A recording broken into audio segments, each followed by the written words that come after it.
우리 몸에는 한번 손상되면 다시 되돌리기 힘든 조직들이 있습니다. 시력을 유지하는 데 중요한 부분을 차지하는 망막도 그중 하나인데요. 최근 방치하게 되면 시력 상실을 부르는 망막 질환으로 진료를 받는 사람이 증가하고 있다고 합니다.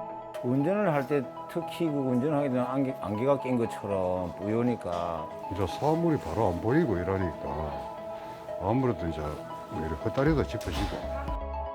눈으로 들어온 빛이 망막에 상을 맺으면 망막에 있는 시세포가 그 정보를 뇌로 전달해 사물을 보게 됩니다. 특히 황반이라는 중앙 부위에 시세포가 밀집돼 있어 우리 눈의 중심 시력을 담당하는데요. 그런 중요한 역할을 하는 망막이나 황반에 문제가 생긴 망막 질환을 방치하면 치명적인 시력 손상을 입게 됩니다. 오늘은 서서히 시력을 앗아가는 망막 질환에 대해 노광명, 최우석 원장과 함께 자세히 알아보도록 하겠습니다.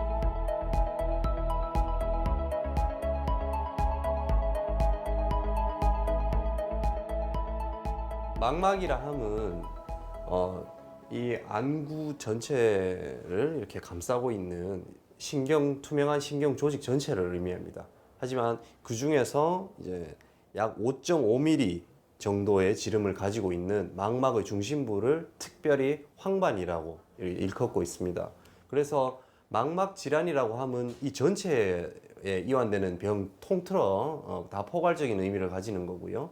황반 질환이라고 하면 그 중심에 해당되는 그 황반 부위에 생기는 질환을 황반 질환이라고 합니다. 황반에 생기는 질환들의 특징은 일단 첫 번째는 흐려 보임 등과 같은 시력 저하 현상, 또한 어떤 상이 왜곡되는 현상, 변시증이라는 표현을 쓰기도 하는데요. 예를 들면 이제 환자분께서 그 정면에 있는 어떤 횡단 보도라든지 아니면 뉴스 자막 같은 걸 보았을 때 자막이 이렇게 기울어져 보인다든지 뒤틀려 보인다든지 횡단보도가 기울어져 보인다든지 바둑판이 이렇게 휘어져 보인다든지 하는 경우가 이제 변시증이라는 어떤 증상으로 이렇게 표현하고 있습니다. 일단 기본적으로 우리가 사진 촬영을 통해서 안저 촬영이라고 하는 사진 촬영이나 아니면 동공을 키워서 동공 안에 직접 들여다보는 안저 검사로 시행을 할 수 있는데요.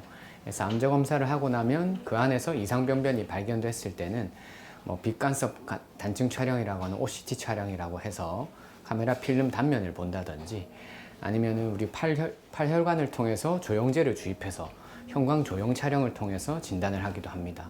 경우에 따라서 뭐 유리체 출혈이라든지 다른 원인들 때문에 안저가 보이지 않는 경우에는 이제 초음파 검사를 통해서 눈 쪽 안쪽 질환을 확인하기도 합니다. 일단 비수술적인 치료법과 수술적인 치료법으로 나뉘는데요. 이제 뭐 비수술적인 치료 같은 경우는 첫 번째는 약물 치료가 있습니다. 뭐 안약을 넣는다든지 아니면 복용 약제를 통해서 망막 질환의 이제 혈류 개선을 시켜주는 효과를 바라고 할 수 있고요.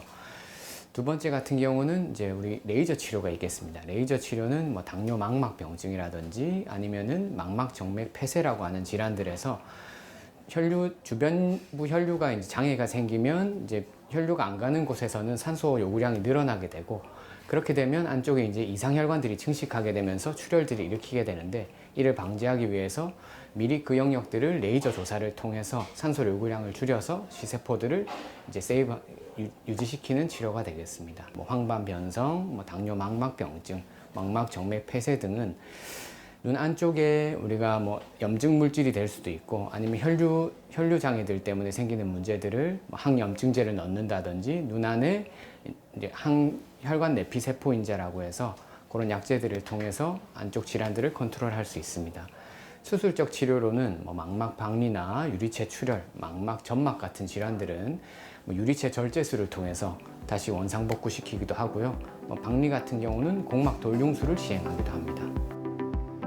북적이던 출근 시간이 지나고 조금은 숨통이 트이는 도로의 모습과는 달리 이곳은 이른 아침부터 환자들로 가득합니다. 엄정희 씨도 아침 일찍 병원을 방문했는데요. 오늘 수술을 앞두고 있기 때문입니다. 며칠 전부터 어두운 곳에서 책이 잘 보이지 않아 병원을 찾은 정혜 씨는 망막 점막이라는 진단을 받았다고 하는데요. 과연 이 질환은 무엇일까요?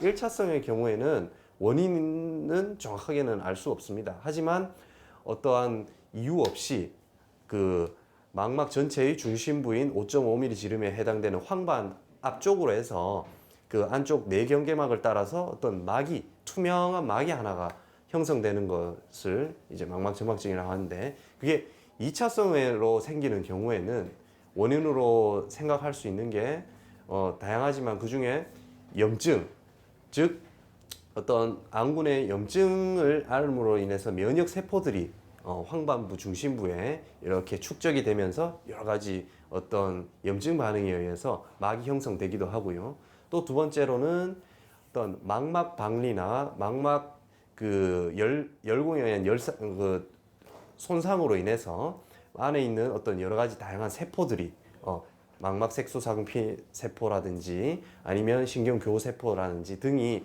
쌓이면서 어떤 그런 막을 형성하는 경우도 있습니다. 수술 전 정확한 진단을 위해 안구 내부 정밀 검사를 시행하는데요.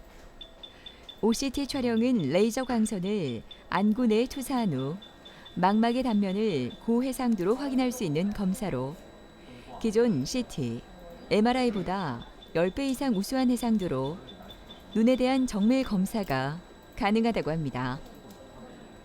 처음에는 그 병원에서 시력이 안 좋아가지고 안경을 썼던 상태인데, 제가 선상 생활을 하다 보니까는 안경을 여러 개 갖고 다니는 일이 있었어요. 그래서 그 안경에 대한 불편함 때문에 이 병원에 와가지고 검사를 받으니까 백내장이 있다. 그래서 그 백내장 수술을 먼저 받았던 거거든요. 그래서 백내장 수술을 받고 난 뒤는 안경 없이 생활하니까 너무너무 좋아요. 생활하기 편한데. 그래서 한 1년 정도 지나고 난 뒤에 백내장 수술하고 난 뒤에 시력 차이가 오른쪽이 약간 약해지는 것 같아가지고 다시 병원을 방문했죠. 그러다 보니까는 이제 망막 쪽에 조금 문제가 있다. 그래서 다시 이제 검사를 받게 된 겁니다. 네, 정면 봐주시면 되시고요. 네, 오른쪽 눈 되시고 한번 깜빡하시고. 됐습니다. 여기 오른쪽 앞쪽에 보면 이렇게 반짝반짝하는 셀로판 테이프 붙여놓은 것처럼 이렇게 병변이 존재하고, 이게 이제 망막 점막증. 좌안과는 다르게 이렇게 정상적인 황반부의 형태를 띠고 있을 때는 중심부가 이렇게 배꼽이 들어간 것처럼 움푹 들어가야 되지만, 앞쪽에 오른쪽에 우안의 경우에는 오른쪽에 황반부 형태 자체가 바뀌었습니다. 이렇게 실제로 두께도 두꺼워져 있고, 약물로는 해결하기 어렵고 결국엔 수술적인 방법으로 실제로 저희가 이제 안구 내에 들어가서 물리적인 방법으로 제거하는 수밖에 없으세요. 수술 전 설명은 다 드렸고요. 이따가 수술실에서 뵙도록 하겠습니다. 예, 엄정혜 환자분의 경우에는 양안 모두 다초점 인공수정체 삽입술을 다 받으신 상태셨습니다. 2020년경에 일단은 받으신 걸로 알려져 있고, 직업이 항해사셨는데 항해를 하는데 어떤 사물을 본다든지 특히나 어두운 배경에서 봤을 때는 시력이 더 떨어짐을 증상을 호소하셨습니다. 그래서 본원에 내원해서 검사한 결과 좌안과는 달리 우안에는 어떤 망막 점막증이 지금 이완이 되어 있는 상태셨고, 이것이 실제로 다초점 렌즈에 의해서 망막 신경의 상이 맺혀지는 과정을 방해를 하고 있는 것으로 이렇게 판명이 됐었습니다. 그래서 저희는 이렇게 망막 점막증이 있는 경우는 약물로 어떻게 해결을 하는데 좀 한계가 있고 하기 때문에 어떤 물리적으로 제거하는 방법을 수술적 근본 치료로 이렇게 설명을 드리고 있습니다. 따라서 환자분과의 상의하에 수술적 치료를 시행하기로 했고, 이제 망막 점막의 수술의 경우에는 그 안구 공막을 통해서 세 군데 일종의 이제 복강경 내시경 하듯이 복강경 같이 이제 세 군데 이제 포트를 뚫어서 눈 안구 안쪽으로 이제 접근을 합니다. 물론 접근하는 과정에 중간 과정에 있는 이 유리체라는 투명한 젤리와 같은 이 물질들은 중간에 다 깨끗하게 제거가 되어야 되고요.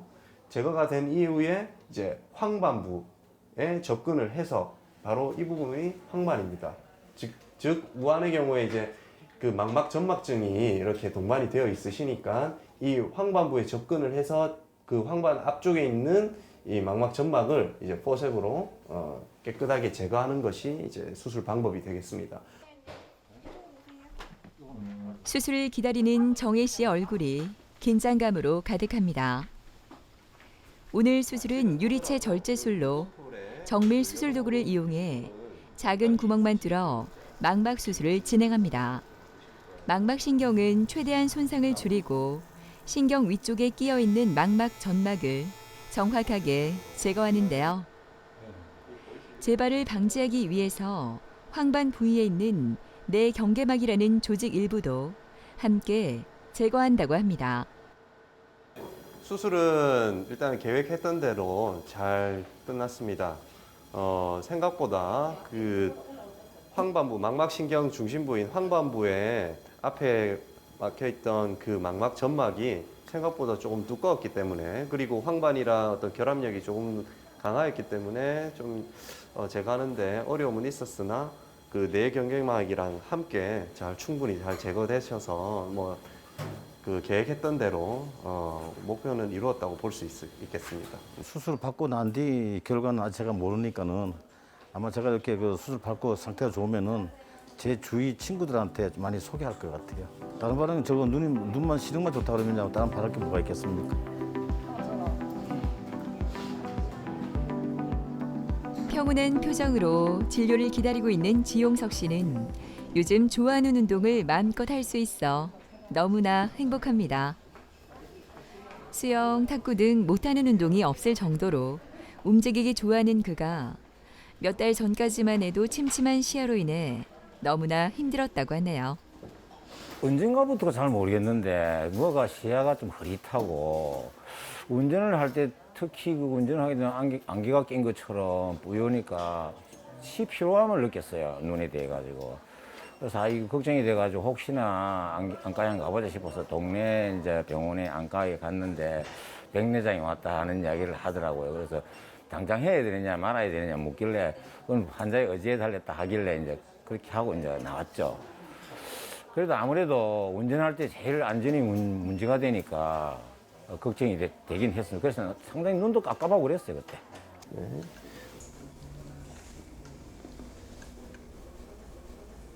눈 한번 깜빡.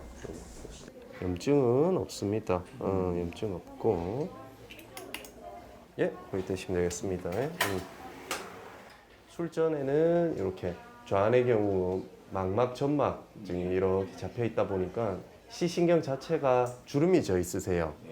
주름이 져 있고 실제로 시력도 많이 떨어지셨고 당시에 현재 수술 후 8개월 되셨습니다. 8개월 돼서 좌안의 모습은 현재 망막 점막 재발하지 않고 있고 원래의 모습인 이제 가운데 움푹 들어간 이 형태까지 이제 황반부가 자리 잡혀가는 모습을 볼 수 있거든요. 매우 양호하시고요. 지금처럼만 잘 관리하시면은 앞으로 지내시는데 큰 이상은 없으실 것 같습니다. 예, 감사합니다.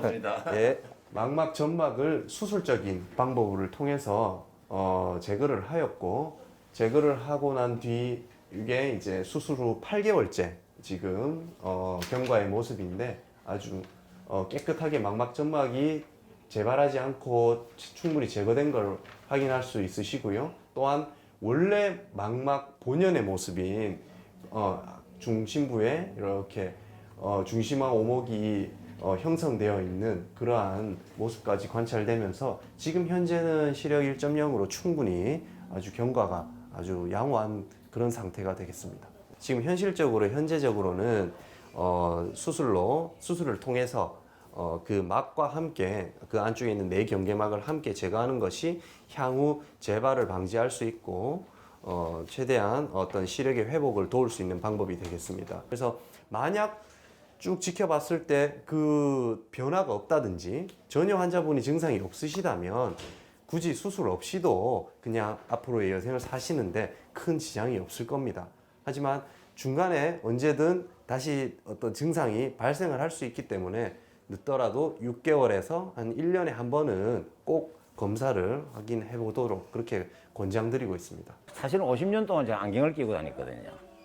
그리고 이제 최근에는 노안까지 오니까 그래서 가까운 것도 잘 안 보이고 그래서 안경도 한 두세 개를 꼈거든요.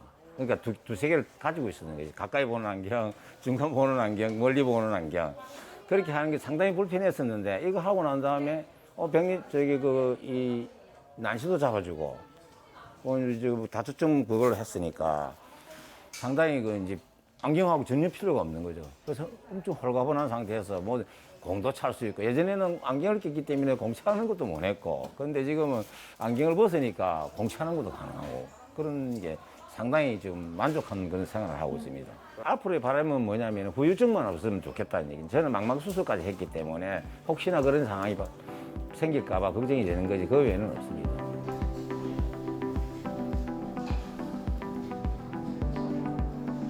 자연스럽게 점안액을 넣는 백태만 씨는 수술 후 훨씬 편해진 눈 덕분에 하루하루가 참 즐겁습니다. 점심도 제대로 먹지 못했지만 전혀 힘들어 보이지 않는데요. 작년 여름 병원을 처음 찾았던 태만 씨의 모습과 비교해보면 많은 변화가 있었던 것 같습니다.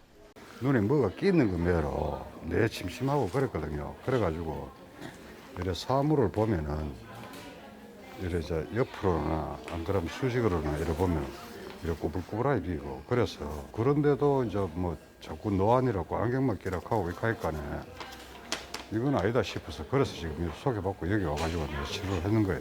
이제 불편한 거는 이제 사물이 바로 안 보이고 이러니까 아무래도 이제 이렇게 헛다리도 짚어지고 그러니까 이제 바닷가 같은데 방파제 같은데 그런 데는 못 가고 좀 이제 사물도 이제 좀 또렷하게 비고 전에는 뭐 한 5m 정도 거를 정확하게 못 봤다 이렇게 하면 지금은 한 5m 정도 되는 거는 정확하게 볼 수 있고 그래서 좀 나아집니다.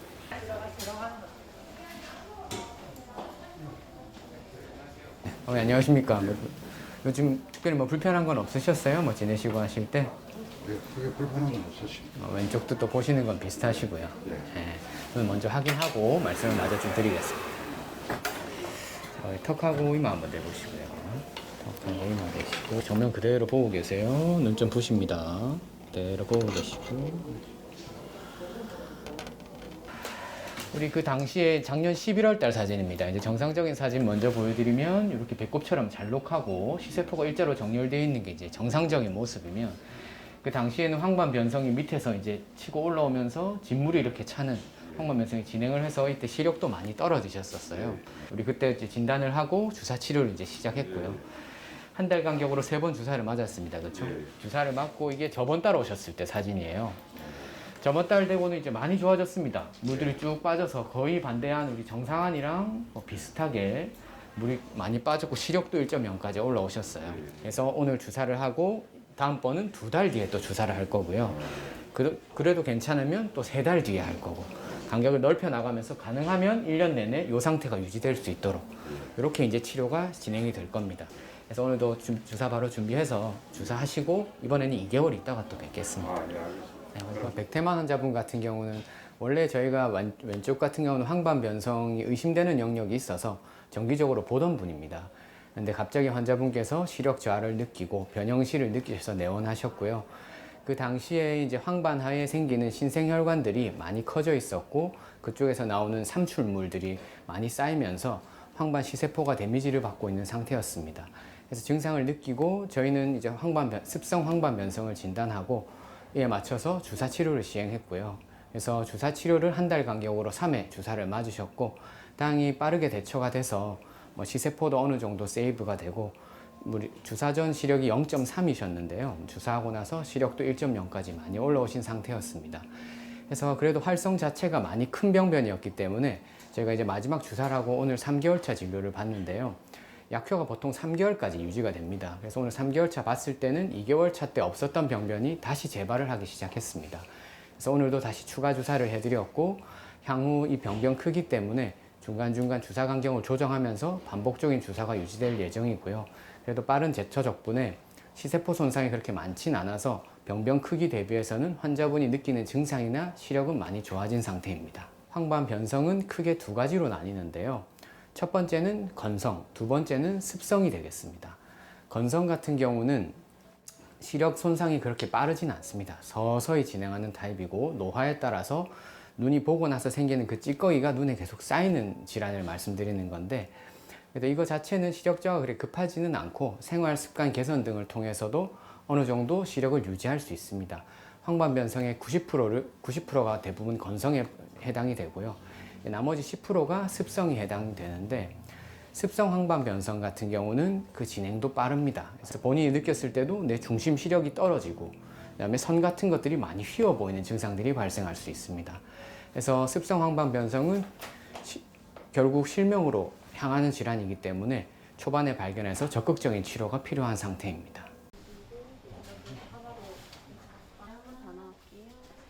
진료가 끝나고 주사 치료를 받는데요. 안구 내 주사는 약물을 망막 내에 직접 주사하는 치료법으로 황반 변성의 원인이 되는 신생혈관을 형성시키는 단백질에 약물의 성분이 선택 결합하면서 신생혈관의 생성과 증식을 억제하는데요. 황반 변성으로 인하여 저하된 시력을 회복시켜 주는데 도움을 준다고 합니다. 이 유리체내 주사 자체가 한 번 주사로 끝나지는 않습니다. 계속 반복적인 주사가 필요하고, 그거는 이제 우리가 활성을 평가하면서 중간중간 조절을 해야 되는 사항이고요. 사실 황반 변성이 치료를 한다 해가지고 완치되는 질환은 아닙니다. 하지만 이 진행을 충분히 늦출 수 있고 좋은 주사약제들이 많기 때문에 포기하지 말고 중간중간 계속 치료를 받는 게 중요하고요. 무엇보다 이렇게 진행하기 전에 조기에 진단을 하셔서 조기에 치료를 받으시는 게 무엇보다 중요하겠습니다. 내가 눈이 참 좋았거든요. 1.5 이랬는데 요래 갑자기 이렇게 한 지가 얼마 안 됐어요. 한 1년 조금 이래 넘었는데 눈이 금방 이렇게 그거 돼 보더라고요. 보니까는.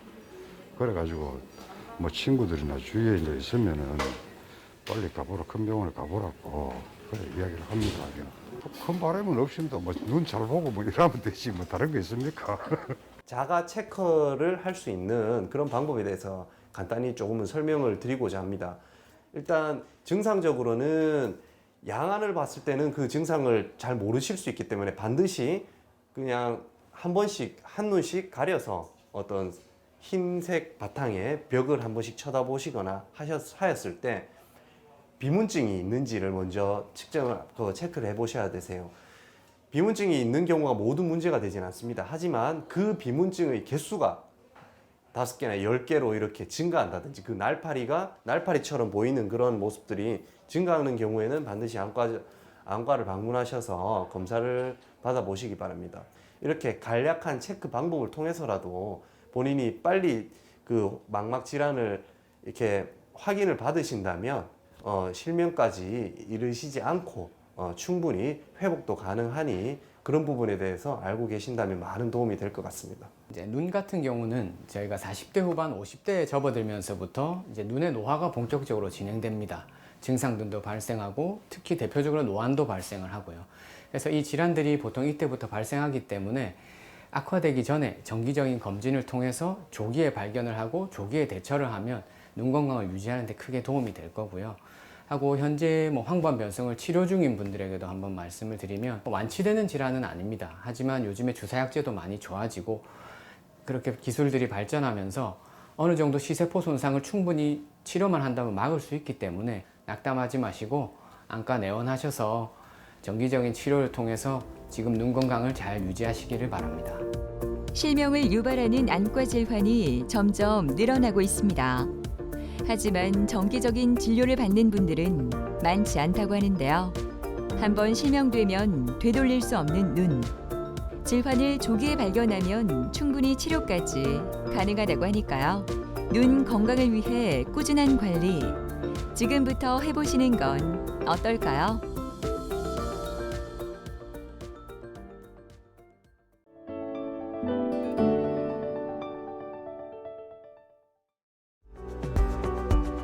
코로나로 누리지 못했던 즐거움을 마음껏 누리고 있는 요즘 각종 호흡기 감염병이 기승을 부리고 있습니다. 독감이 빠른 속도로 확산하면서 대표적인 합병증 중 하나인 폐렴 환자도 증가할 우려가 커지고 있습니다. 폐렴의 가장 대표 증상은 기침과 가래인데요. 가래가 없는 마른 기침이 계속되는 경우 단순 폐렴이 아닌 간질성 폐질환일 수 있어 각별한 주의가 필요합니다. 제일 첫 번째 문제가 호흡이 많이 곤란했었어요. 걸음만 조금만 걸어도 피로가 많이 오고. 간질은 폐포와 폐포 사이의 조직을 말하는데요. 간질에 문제가 생기면 폐는 굳어지고 기능이 저하돼 숨이 차고 기침 등의 증상이 나타난다고 합니다. 요즘 이러한 증상으로 병원을 찾는 분들이 많다고 하는데요. 오늘은 조금만 움직여도 숨이 차고 호흡 곤란이 오는 원인불명 질환인 간질성 폐질환에 대해 이현경 교수와 함께 자세히 알아보도록 하겠습니다.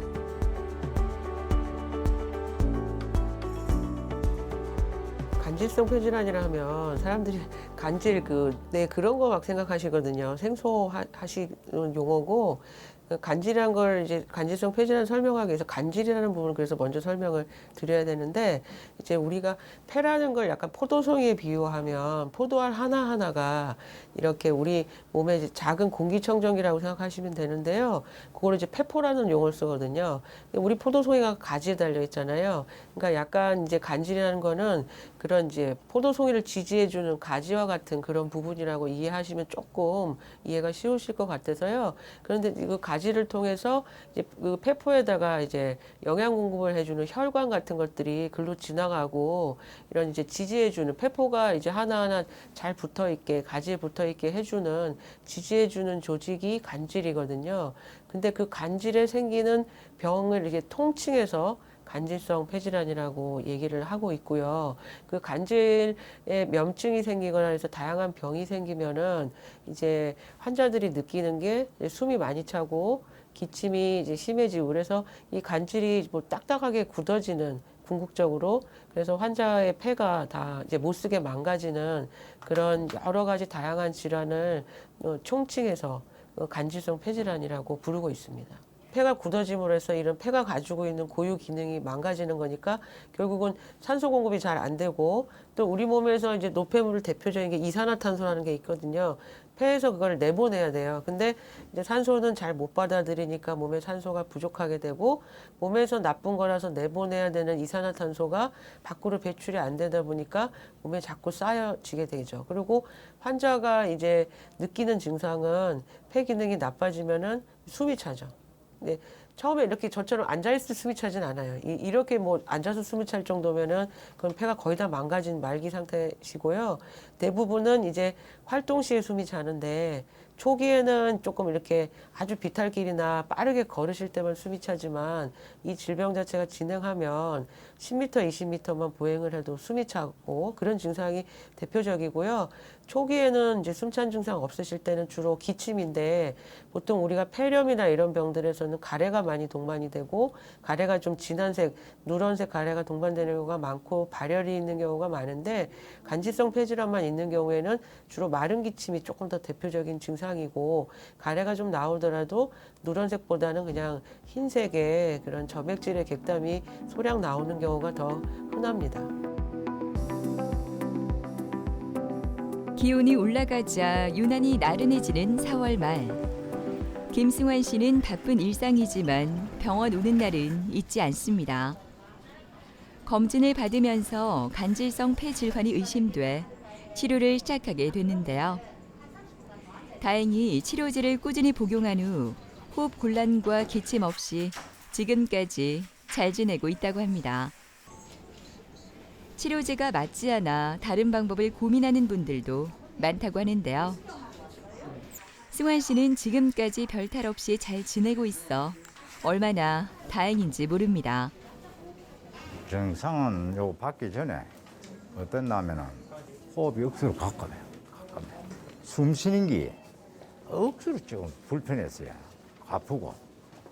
그러고 걸음만 조금만 걸어도 피로가 많이 오고 조금 오르막만 가면 다리가 아파. 기장이 억수로 많았어요. 그래서 누가 소개를 해가지고 연극 교수님을 찾아오면 된다 하더니 누가 소개를 하더라고. 그래서 찾아와가 한 1년간을 약을 먹고 나니 확실히 좀 낫더라고요. 원래 4년째인가 그럴 겁니다.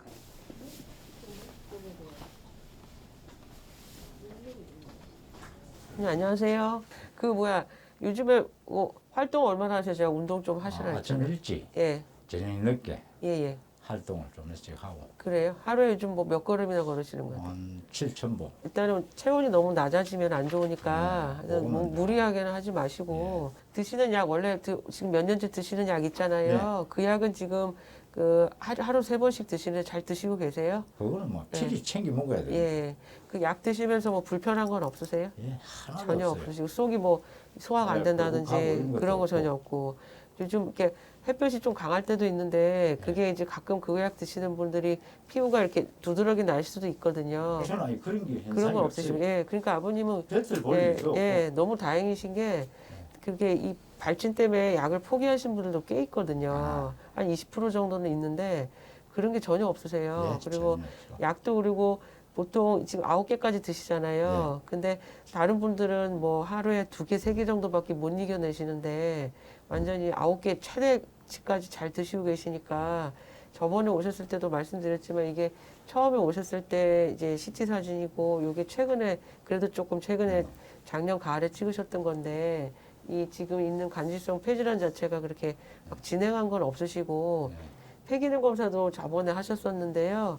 맨 처음에 오셨을 때 폐기능하고 지금하고 거의 비슷해서 이제 처음에는 조금 이제 안 좋은 상태로 오셨지만 더 이상은 나빠지지는 않고 있어서 조금 다행이라고 생각하고 있습니다. 그리고 여기 오셔서 또 그리고 진짜 제일 잘하신 게 담배 끊으시는 거죠.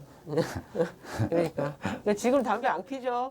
저한테 좀 어째 생각할 때는 한번 그러면 안 피워봐요. 된다 그랬는데 그러면 안 돼요. 근데 지금. 그게 그리 잘안 네, 돼요. 그러니까 지금까지는 아주 좀 경과 좋으시니까 약 잘 챙겨 드시고 네. 또 그리고 다음에 와서 또 뭐 불편한 게 없으시면 좋지만 뭐 네. 불편한 게 있으시면 저한테 얘기하시면 또 네. 제가 할 수 있는 걸 해결해 드릴게요. 네. 예, 알겠습니다. 네. 예, 들어가세요, 분이. 예, 예.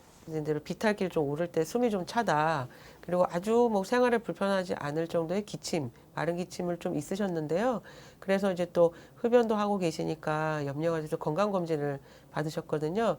근데 건강검진에서 정말 새로 들어본 생소한 그런 병인 간질성 폐질환이 의심된다고 해서 저한테 2019년 9월경에 이제 타병원에서 의뢰돼서 오셨습니다. 그래서 그 타병에서 갖고 오신 검진 사진을 보니까 간질성 폐질환이 명확하고 또 간질성 폐질환 안에서 대표적으로인 질병이고 환자분들이 제일 무서워하는 병이 특발성 폐섬유증인데 이제 여러 가지 소견들이 그 질환에 합당해서 이제 환자분한테 제가 이제 이 병에 대해서 자세히 설명을 드리고 이런 치료 방법이 있고 향후에 이 병은 어떤 이제 경과를 이제 보일 거다 그렇게 설명을 드렸어요. 그리고 이제 표준 치료 방법이 있는데 이제 먹는 약제가 허가된 약제가 있거든요. 그래서 이제 보험급여가 되는 허가된 약제에 대해서 설명을 드리고 이제 이 약이 먹었을 때 생길 수 있는 부작용들에 대해서 설명을 좀 드리니까 조금 이제 걱정은 하셨지만 그래도 내가 열심히 먹어보겠다 하셔서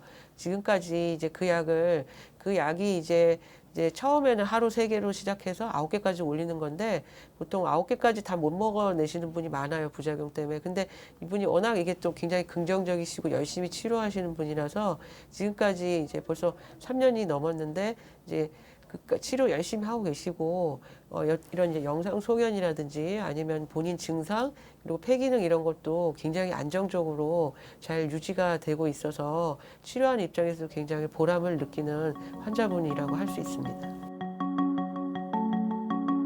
점진적으로 진행되는 특발성 폐섬유증은 폐섬유화를 대표하는 질환인데요. 발생 원인에 대해서는 명확히 밝혀지지 않았지만 환경적 요인, 생활 요인, 유전적 요인, 방사선 치료, 화학 치료 등이 상당한 영향을 미치는 것으로 알려져 있습니다. 특발성 폐소비증의 예후를 이제 뭐 설명을 하는데 저도 좀 이렇게 약간 염려가 되는 게 환자분들이 너무 절망적으로 생각하실까 봐 걱정이 되는데 옛날 교과서적으로 말씀드리면 보통 한 2년 반에서 3년 이렇게 이제 진단 후에 생존 예측 기간이 돼 있어요. 근데 이거는 이제 솔직히 조금 옛날 데이터기도 하고요. 그리고 이게 이제 약간 서구의 데이터가 조금이기 때문에 우리나라처럼 이제 건강검진이 엄청 활성화돼 있는 나라는 초기에 굉장히 진단되는 분이 많거든요. 그리고 이 데이터 자체가 이런 치료 약제가 없을 때 데이터이기도 해요. 그래서 이 항섬유화제라는 치료제가 이제 나온 이후로는 생존 기간이 많이 향상이 됐거든요. 그래서 아마 좀 이게 조금 몇 년 있으면 이런 것들이 좀 수정이 돼서 나올 것 같고요. 초기에 진단되는 분은 저한테 오신 분 10년 넘게 계시는 분도 많이 있기 때문에 이게 이 병이 검진하시고 이 병이라고 얘기가 나오면 저한테 진료 보러 올 때 모든 가족이 막 다 오세요. 막 10명쯤 오셔갖고 막 거의 이제 너무 뭐 걱정되는 그런 얼굴 하고 오셔서 궁금한 거 많이 물어보고 가시는데요.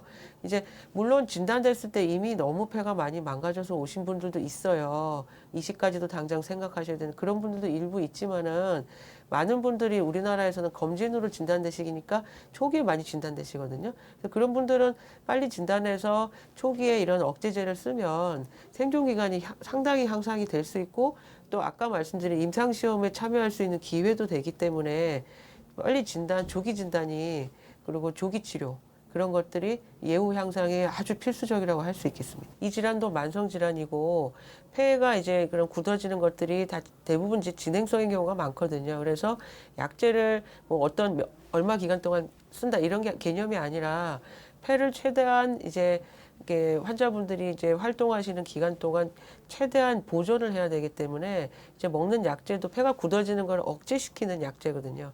폐가 굳어지면 폐활량이 떨어지고 환자는 호흡곤란이 진행되니까 이런 약제를 먹어서 폐가 굳어지는 그걸 이제 섬유화된다고 하는데 섬유화를 억제하는 항섬유화제라고 하거든요. 그래서 그런 약제를 이제 평생 복용을 하시는 그런 과정을 거쳐서 이제 폐를 최대한 보호한다 그런 개념이라고 생각하시면 됩니다. 약도 이때까지 잘 먹어도 아무 이상 없고 5층까지 걸어 올라가도 앞전에는 3층, 4층까지만 가면 피곤했는데 호흡이 가팠는데 지금은 5층까지 그대로 올라가도 아무 가쁜 게 없어요. 내 현장이 15층인데 15층 올라가도 피 안 해요. 아무 가쁜 게 없어요. 처음에는 4, 5층만 올라가도 몇 번 쉬다 올라갔거든요. 15층. 지금은 마음 필요도 없고 아무 느끼는 것도 없어요. 평소 때나 지금은 딱 좋아요. 진짜 지금 이대로만 계속 살아주면 난 좋겠어. 햇살이 내리쬐는 수요일 오후 차분한 걸음으로 병원에 도착한 이교찬 씨는 힘이 드는지 조금 숨을 고르고 이내 다시 걸음을 옮기는데요. 그의 병명은 간질성 폐질환. 우연한 기회에 발견하게 돼 2년 전부터 이곳에서 치료를 받고 있습니다. 진료를 받기 전 폐 기능 검사를 하는 교찬 씨는 표준 치료제의 부작용이 염려돼 임상시험에 참여해 치료를 이어오고 있는데요. 지금까지는 효과가 좋아 얼마나 다행인지 모릅니다. 쭉 한번 크게 마셔주세요. 한번 힘껏 마셔. 쭉 마셔서 후 길게 계속 그대로 다시 마셔요. 바로 후 그대로 좋아요. 아버님 끝까지 쭉 버티시다가 힘껏 마셔요. 호흡이 곤란했었고요. 예, 제일 첫 번째 문제가 호흡이 많이 곤란했었어요. 기침이 좀 많이 나오고 평지에는 괜찮은데 언덕에 올라갈 때 좀 많이 힘이 들었지요. 올 거라고 생각해서 담배를 너무 많이 피웠고, 예, 담배를 갖다 뭐 거의 한 60년 피웠으니까는요. 언젠가는 올 거라고 생각을 했었는데 막상 오고 나니까는 좀 많이 당황스러웠죠. 예, 담배를 너무 많이 피우는 바람에 임상시험에 참여를 하게 됐고, 참여하고 나서 담배를 끊어서 지금은 너무 기쁜 마음으로 지내고 있습니다. 더 이상 악화는 안 됐어요. 악화는 안 되고 조금 좋다 이런 느낌이 왔지요. 걷고 산에 올라올 때 임상 받기 전보다 한 30%에서 40% 향상이 됐습니다. 안녕하세요. 예. 예, 치료 잘 받고 계신데요. 예. 요즘 지난번에 오셨을 때보다 좀 호흡기 증상 중에 불편해지시는 건 없으세요? 예, 그런 거는 없고요. 없으세요? 예. 그래서 그때 저번에 오셨을 때 약간 이렇게 비탈길 오를 때 조금 숨이 차다 이렇게 말씀하셨는데 그때에 비해서 지금 특별히 더 나빠지신 건 예, 없지요? 더 나빠진 건 없어요. 기침도 조금 하신다고 그랬는데 예, 그거는 기침은 조금 있긴 있으신 거죠? 예, 감기 기운이 예, 있으니까. 예. 아버님 그럼 제가 한번 진찰을 좀 해볼게요. 예, 알겠습니다. 저쪽 이렇게 좀 돌아서 서 보시겠어요? 예. 자, 숨을 크게 들이쉬고 내쉬고 예, 들이쉬고 내쉬고 예. 지난번에 뭐 진찰했을 때랑 크게 뭐 변동은 없고 그냥 안정적이신 것 같아요. 예, 예. 숨소리도. 예. 예, 아버님 저기 보니까 진찰 소견도 그렇고 또 이제 약제 쓰시는 거에 대해서도 별로 부작용 없고 좀 안정적이시고 생활 관리도 지금 보니까 운동도 꾸준하게 하시고 잘 하고 계시니까요. 지금처럼 계속 하시면 될 것 같고 아까 말씀드렸지만 요즘 너무 날씨가 일교차가 심하니까 예, 예. 좀 낮에 따뜻하더라도 항상 조금 과하게 좀 따뜻하게 예, 알겠습니다. 체온이 열심히 떨어지면 굉장히 안 좋은 거니까 예, 예. 체온 유지 좀 조금 유의하시고요.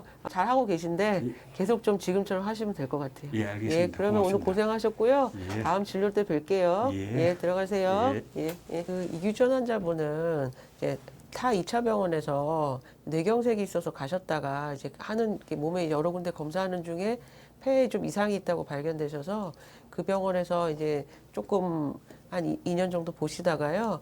폐에 조금 결절이라고 하거든요. 조그만 혹이 발견되셔서 이제 그거에 대해서 이제 의견을 조금 저한테 이제 묻기 위해서 오셨거든요. 근데 보니까 간질성 폐질환이 이제 한 2, 3년 전부터 있으셨고요. 2, 3년 사이에 다행히 많이 진행은 안 하셨는데 요거를 치료 안 하고 방치하면 또 이렇게 폐가 다음 이제 몇 년 안에 망가져 버릴 가능성이 있어서 이제 치료 방법에 대해서 설명을 다 드렸어요. 근데 이제 이 표준 치료 약제가 상당히 좀 부작용이 있거든요. 그래서 그거를 이제 들어보시더니 본인은 조금 부작용이 너무 겁이 나서 드시기가 좀 하기가 좀 자기는 꺼려진다. 그렇게 얘기를 하셔서요. 그렇다고 제가 아무것도 안 하고 이제 그냥 방치를 할 수는 없잖아요. 의사 입장에서. 그래서 다행히 조금 좋은 기회가 되셨던 게 제가 마침 이제 저희 임상시험이라는 게 있는데 임상시험이 1상, 2상, 3상이 있거든요. 이제 3상은 최종적으로 허가 받기 전에 하는 마지막 단계 임상이라서 어느 정도 조금 이 약제의 안전성과 효과가 좀 보장된 약이거든요. 그래서 이 임상시험을 한번 해보시지 않겠냐고 제가 권유를 드리니까 흔쾌히 나는 그래도 그걸 한번 해보고 싶다고 하셨어요.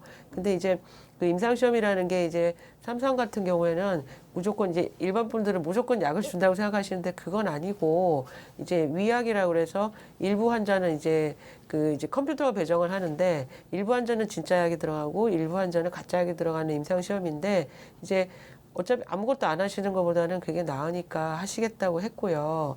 그래서 1년 동안 아무 문제 없이 부작용 없이 잘 마치셨어요. 특발성 폐섬유증이라는 병 자체가 이제 완치시킬 수 없는 조금 불치병 같은 부분이라서 이제 환자분들한테 혜택을 드리기 위해서 임상시험을 완전히 완수하신 분들한테는 진짜 약을 무상으로 공급하는 프로그램이 많이 있습니다. 그래서 이분은 다행히 거기에 해당이 되셔서요.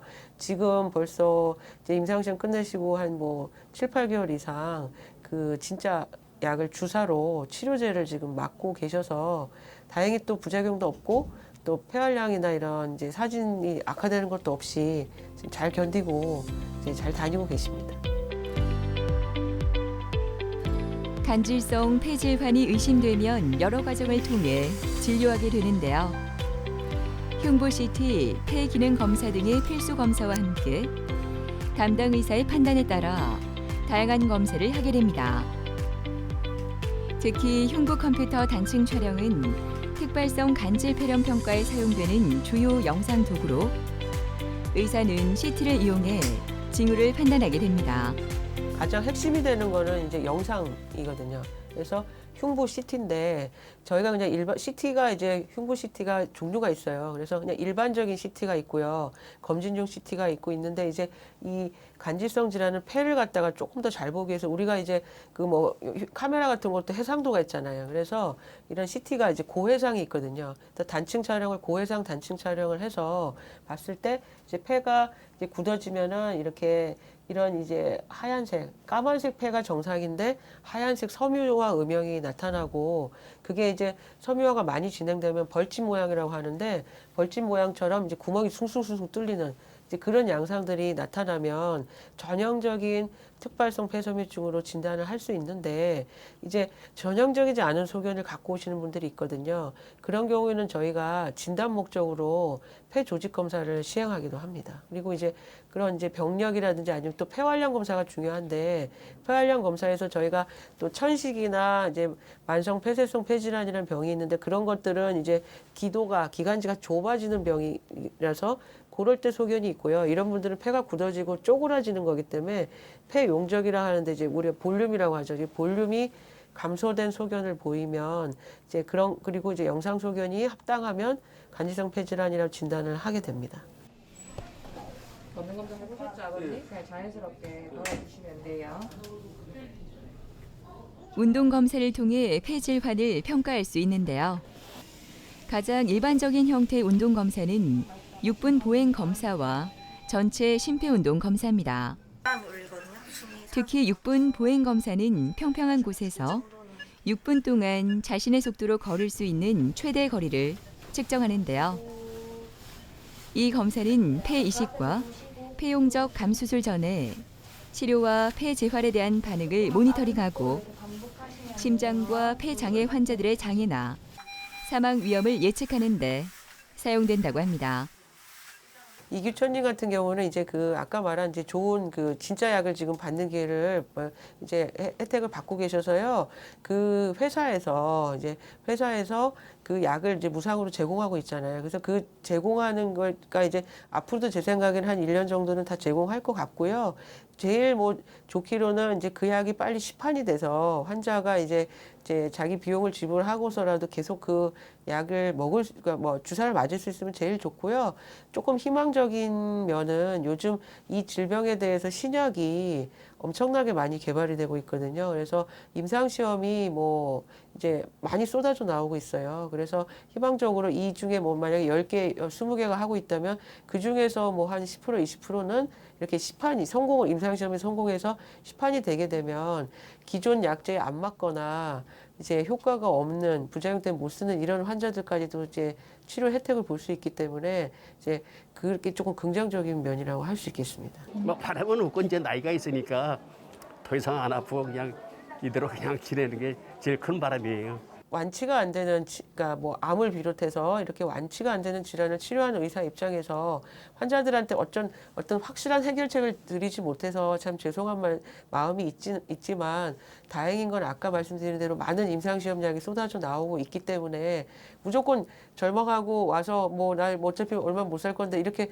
생각하시지 말고 적극적으로 이제 의사하고 소통하면서 해결책을 이제 나한테 맞는 약을 찾을 수 있도록 해보고 이제 생활 습관 이렇게 금연이라든지 그리고 꾸준하게 운동을 해서 무조건 나쁜 쪽만 생각하시지 마시고 긍정적인 마음을 가지고 적극적으로 치료를 하시면 생존 기간도 향상시키고 삶의 질도 향상시킬 수 있는 길이 있다는 거 잊지 마시고 계시면 좋겠습니다.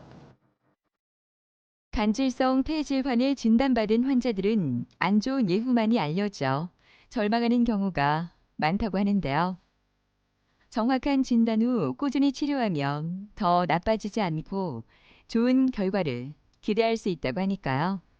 절망보다는 희망을 위한 준비와 노력 해보시는 건 어떨까요?